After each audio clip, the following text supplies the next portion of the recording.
Thế giới hôm nay xin chào các bạn. Quảng Ninh là một tỉnh thành của Việt Nam, được biết đến với những danh lam thắng cảnh, di tích lịch sử nổi tiếng như Vịnh Hạ Long, cảng cổ Vân Đồn, di tích Bạch Đằng. Đây cũng là tỉnh có đến tận 4 thành phố, số lượng nhiều nhất cả nước.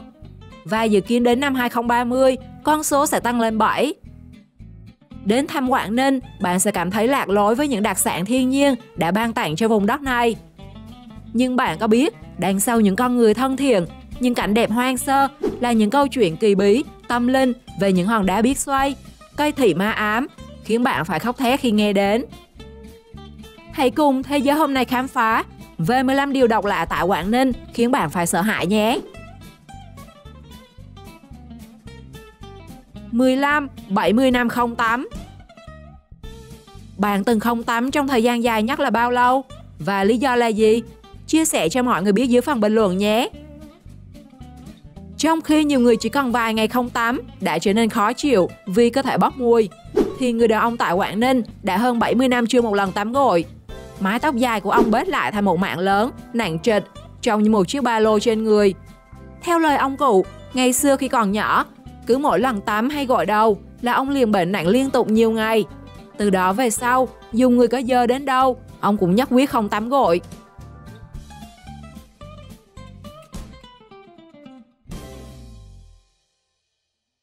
14. Bí ẩn hòn đá tự xoay. Tại khu vực bờ biển thôn Yến Hải ở Vân Đồn, tồn tại một viên đá mắt rồng kỳ lạ mà người dân rất tôn thờ. Mỗi khi thủy triều dâng lên, bất kể ngày đêm, nó đều quay tròn, đều đặn như được ai xoay. Quan sát hòn đá còn có thể thấy rõ những đường vân li ti nổi lên như mạch máu. Với người dân xung quanh, đây là hòn đá bất khả xâm phạm. Đã từng có đứa bé nghịch ngợm lấy đồ cúng trên bãi đá về ăn, bỗng dưng điên dại, người thân phải cúng bái, cậu bé mới trở lại bình thường. Không chỉ vậy, vì tưởng hòn đá có đá quý bên trong, những tên trộm đã nhiều lần mang nó đi, nhưng lần nào cũng được mang trả lại, bởi những kẻ dám động tay vào đá luôn gặp tai ương, ác mộng, thậm chí là bệnh nặng bất đắc kỳ tử.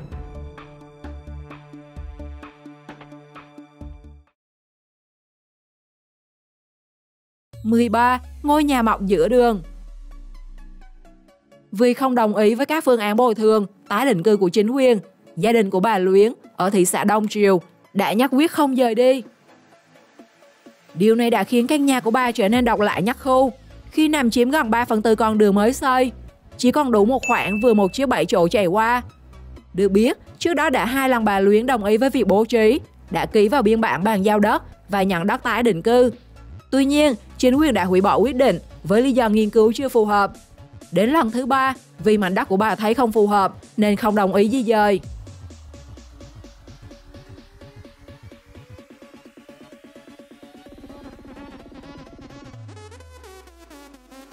12. Biển nóng bỏng nhất Việt Nam. Thời gian gần đây, vùng Vịnh Hạ Long đang nóng hơn bao giờ hết. Bởi sự xuất hiện của những thiên thần nóng bỏng như Quỳnh Nga, Trâm Anh, những cô nàng dancer với những bộ cánh đốt mắt người xem. Rất nhiều người đi ngang đã không khỏi đứng lại ngắm nhìn. Thậm chí có nhiều anh chàng còn xung phong lên bục tặng quà và nhảy múa cùng người đẹp. Tuy nhiên cũng tại nơi này, nhiều câu chuyện tình lâm ly bi đát đã xảy ra. Mấy anh có thích thì cũng đừng quá khích nhé, không lại tới chuyện với mấy chị đấy. Mặt khác, nhiều người phản ánh rằng hình ảnh các vũ công nhảy tại nơi công cộng thế này không phù hợp với trẻ nhỏ. Các chị đã chiều lòng khách bằng việc mặc luôn cả váy chống nắng lên sàn. Kiểu này thì điệu nhảy còn nóng hơn theo cả nghĩa đen và nghĩa bóng.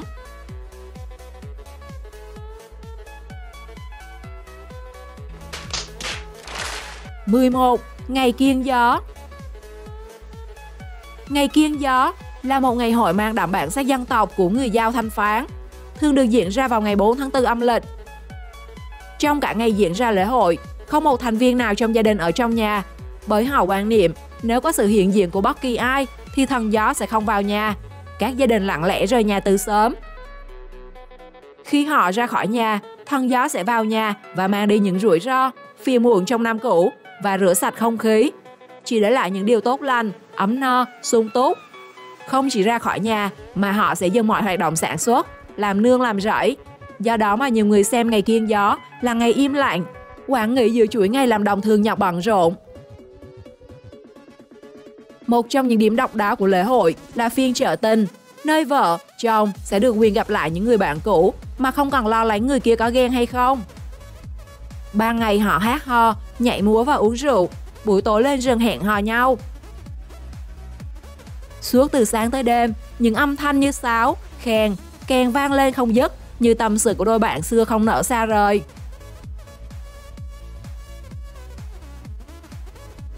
10. Đánh răng cho cá. Con cá sông này có lẽ là con cá độc nhất vô nhị tại Việt Nam. Bởi dù là cá, nhưng nó lại cực kỳ thích đánh răng. Ngay từ khi còn nhỏ, con cá đã rất dạng người. Mỗi lần được cho ăn, nó luôn ngoi lên và bơi đến gần con người. Thậm chí khi được chạm vào, con cá còn thích thú lộn vòng xung quanh, như thể những con chó con mèo khi được vuốt ve. Ông Bình, người chủ của con cá độc nhất chia sẻ, cá sông là một loài cá dữ tợn, rất dễ bị thương nếu tự ý dùng tay không đụng vào nó. Nhưng con cá cưng của ông lại vô cùng hiền hòa, sẵn sàng há miệng cho ông đánh răng, thậm chí cho ông bê lên khỏi mặt nước để chụp hình. Trong khi các con trong đàn thì không dám gần con người như vậy. Đã có rất nhiều người trả tiền trăm triệu, nhưng ông nhất quyết không muốn bán. Chiến hố tự thân. Mặc dù công tác thi công làm đường rất kỹ lưỡng, nhưng trong nhiều năm qua, Quảng Ninh đã xuất hiện rất nhiều hố tự thân, có thể nói là nhiều nhất cả nước. Năm 2016, trước cửa trung tâm thương mại du lịch Bái Tử Long, một hố sụt rộng cả 100 mét vuông đã xuất hiện, hô biến một đoạn đường lớn vào khu dân cư, khiến chính quyền phải huy động rất đông lực lượng để khắc phục hậu quả.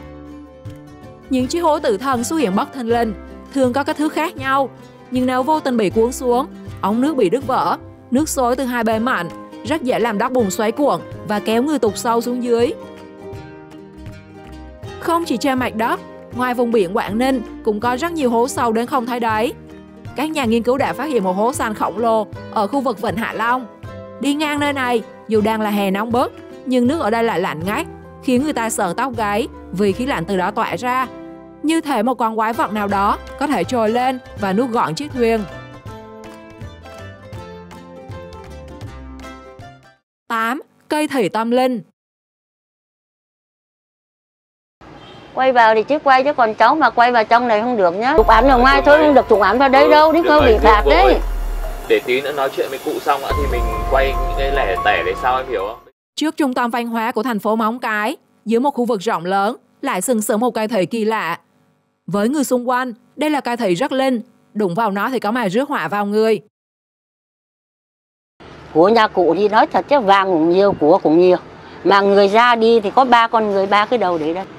Còn cái thân người thì đem về nghĩa trang đấy. Theo bà Hoàng Thị Long cho biết, cụ tổ nhà bà đã mai táng 3 phần đầu người sau dưới gốc cây thủy, còn phần thân thì chôn ở nghĩa trang. Từ đó trở đi, cây thủy như có linh hồn. Dù thân đã mục rỗng, nhưng đến mùa vẫn ra lá và đâm chồi hoa li ti. Đã có rất nhiều người thử phá hoại cây, rồi phải nhận những cái kết cây đánh. Thậm chí có người còn được phát hiện đã qua đời, không rõ nguyên do dưới gốc cây. Nhiều năm trước, khi nhà nước bắt đầu quy hoạch đất đai, nhiều cây cổ thụ đã được di dời đi nơi khác. Chỉ riêng cây thủy mãi vẫn không có cách nào hạ xuống. Chính quyền điều động rất nhiều nhân lực máy cẩu, máy xúc. Nhưng điều kỳ lạ là khi đến gần, các xe đều quay ra chế máy, đứt xích. Thậm chí có người còn hoa mắt, chóng mặt khi đến gần cây. Tin cây có thần, những người thi công đã thực hiện việc cúng bái rất nhiều lần, nhưng công việc cũng không có bước tiến triển. Do đó mà chính quyền đã quyết định giữ nguyên vị trí của cây không di dời.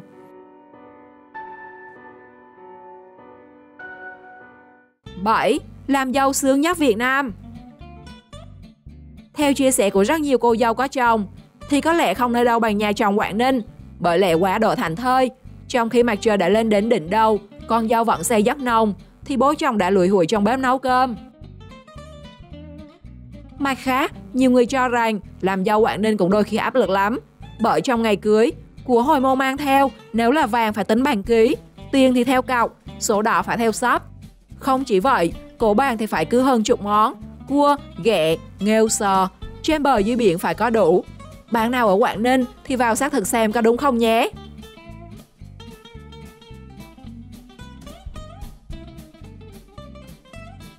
Sáu. Hâm mộ bí ẩn. Đến thôn 5, xã Sông Khoai, Yên Hưng, hỏi thăm về ngôi nhà có ngôi mộ cổ khổng lồ thì ai cũng đều biết. Mà từ ngày xưa ấy thì không biết là ở đâu bà nhỉ, cái nhà này? 4 cái thì đến. 4 cái thì đến à? Phía bên tay trái tay phải bà? Tay trái. Miệng hố được xây quay lại bằng gạch và đổ nắp bê tông. Phía trên là đống rơm che bớt phần mộ và phải dùng thang dài để xuống. Bước xuống phía dưới, hầm mộ như một biệt thự bằng gạch nung, cao 4 mét, rộng lớn với nhiều gian phòng. Không chỉ ngôi mộ này mà trong xóm còn có rất nhiều ngôi mộ khác. Nó được chôn sâu dưới nền nhà của nhiều hộ dân. Ở đây thì nó nhiều lắm nhưng mà bây giờ người ta làm hết, có cái bé bé mà người ta đào hết. Không còn cái này ở đây, còn mỗi cái này là to nhất. Theo lời truyền miệng, khi xưa người Tàu chọn khu vực này làm nơi tích trữ vàng bạc, của cải mà họ vơ vét, cướp bóc được của người Việt. Họ đào nhiều hầm ngầm dưới lòng đất, rồi bắt các trinh nữ trấn yểm thành thần giữ của. Do đó mà những căn hầm này còn được người dân gọi là hố vàng hố bạc. Nhưng vì sợ bị yểm bùa nên cũng không có mấy ai dám vào vơ vét của. Có nhiều người trong xóm không tin đã mò xuống các hầm mộ đào bới và lấy đi những cổ vật bên dưới. Nhưng không bao lâu họ lại đem trả, vì từ lúc mang về trong nhà cứ gặp điều không may. Đến nay, các hầm mộ vẫn còn là một dấu chấm hỏi lớn với các nhà nghiên cứu.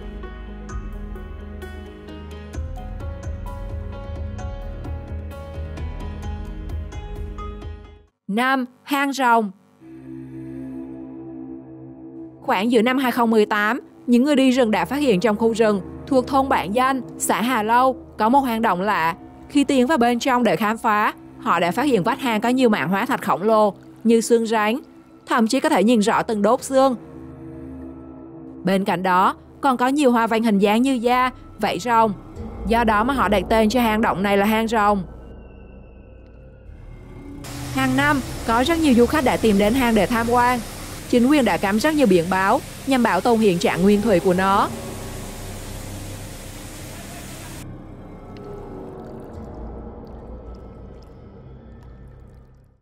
4. Cuộc thi Hoa hậu gà. Việt Nam ta có câu ngạn ngữ lợn móng cái, gái đầm hà, gà Tiên Yên. Gà Tiên Yên chính là một trong 50 món đặc sản nổi tiếng nhất Việt Nam, nhằm tôn vinh và quảng bá một cách mạnh mẽ về giống gà này đến bạn bè thế giới. Hàng năm, Quảng Ninh đều tổ chức hội thi Hoa hậu gà giữa các huyện. Hội thi có rất nhiều hoạt động thú vị như ẩm thực, thể thao. Nhưng nổi bật nhất vẫn là màn so kè giữa những chiến binh gà. Những thí sinh sẽ được ban giám khảo đánh giá về ngoại hình, màu gà, móng cửa, tiếng gáy cùng nhiều tiêu chí khác, để tìm ra được chú gà nắm giữ vị trí ngôi vua và hoa hậu gà của năm. Hội thi vua gà đã trở thành món ăn tinh thần không thể thiếu ở vùng đất Đông Bắc, thu hút nhiều sự tham gia của du khách các miền đến tham quan. 3. Miếu rắn. Về vùng đất Hoành Bồ, rắn không phải là một loài vật thông thường. Rắn đã có trong truyền thuyết và nhẹ nhàng đi vào mọi ngõ ngách đời sống của người dân. Thậm chí người Hoành Bồ còn lập 3 ngôi miếu thờ loài vật linh thiêng này. Theo cuốn sách ghi chép được lưu giữ tại phòng văn hóa huyện Hoành Bồ, ông Cọc, ông Loan, ông Dài là 3 ông rắn, con của người con gái đẹp nhất Hoành Bồ với vị thần của núi Manh. Vì 3 ông rắn đã có công giúp nhiều người dân trong vùng nên được phong làm thủy thần và được dân thờ cúng. Những ngôi miếu đều được xây dựng ở nơi có mạch nước ngầm. Hàng năm, trong lễ đại kỳ phúc, người dân sẽ khắc lên 3 quả bưởi và thả xuống dòng sông ở miếu Cọc, ông Loan và dòng sông Thờ Mẫu ở núi Manh. Nếu 3 quả bưởi cùng nhau hội tụ tại nơi sông miếu ông Dài, điều đó sẽ ứng với lời cầu nguyện của người dân đến thần linh đã được linh nghiệm.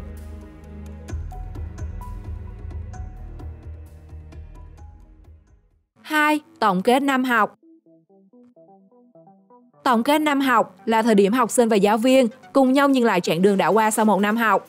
Nó còn đặc biệt hơn với những học sinh cuối cấp sắp tạm biệt nhau để chuyển sang một môi trường mới. Có lẽ vì ý nghĩa đó mà một trường trung học cơ sở ở Quảng Ninh đã có màn tổng kết năm học chất lượng hơn bất cứ ai. Để rộng rãi, hội phụ huynh của trường đã mượn hội trường tại công viên nước Hà Lan để tổ chức sân khấu cùng phong màn, trang trí, ánh sáng. Bên cạnh đó là hàng chục mâm cỗ được bày trí khiến người xem không khỏi trầm trồ, suýt xoa. Có người còn nhầm tưởng đây là đám cưới của một vị đại gia nào đó vì độ hoành tráng. 1. Siêu xe mặt nước. Siêu xe lướt phà phà trên đường là điều quá đổi quen thuộc, nhưng bạn đã thấy siêu xe rẽ nước bao giờ chưa? mang trên mình màu xanh lá cực kỳ nổi bật. Chiếc siêu xe lạ cứ lướt phà phà trên mặt biển của Vịnh Hạ Long. Hình ảnh này khiến nhiều người thắc mắc, liệu đây có phải là sản phẩm của Photoshop? Trên thực tế, siêu xe Quảng Ninh chạy trên nước là có thật và cũng là chiếc duy nhất tại Việt Nam. Nó là siêu xe mặt nước trên biển đầu tiên được ra mắt sau quá trình nghiên cứu, phát triển và thử nghiệm bởi công ty du thuyền Việt. Tuy nhiên, vì chưa được cấp đủ giấy tờ hành nghề nên siêu xe hiện đang bị đình chỉ công việc. Bạn nghĩ sao về những điều độc lạ tại Quảng Ninh? Chia sẻ cho mọi người biết dưới phần bình luận nhé! Đừng quên đăng ký kênh để theo dõi thêm nhiều video mới. Chào tạm biệt và hẹn gặp lại!